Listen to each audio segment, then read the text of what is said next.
Bueno, pues tras este preámbulo, ahora sí vamos a dar paso al Festival de Jota.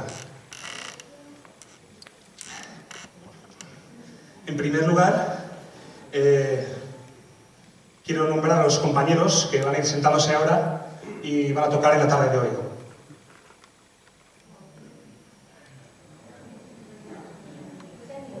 Venga, un aplauso para ellos, que son muy tímidos y si no lo saben.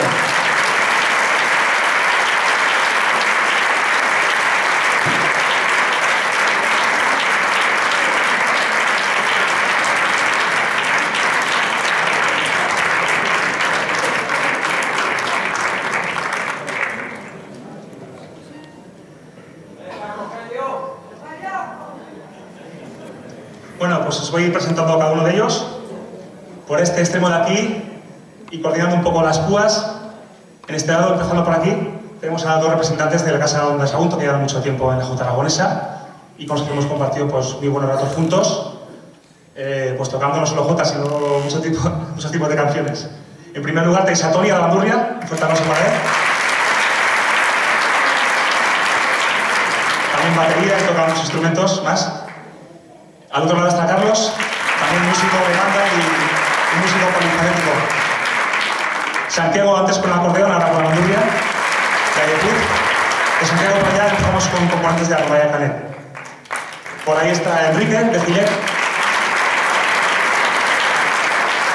Paco, andaluz y jotero. Otro Paco, zaragozano. Fernando de Toledo.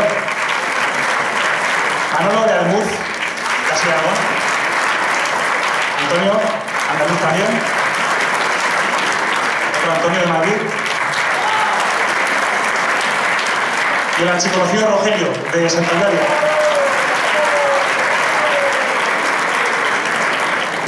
Bien, pues vamos a comenzar con una jota de baile que va a ejecutar una pareja solista que he presentado antes como representación del Centro Aragonés de Deportes Sagunto.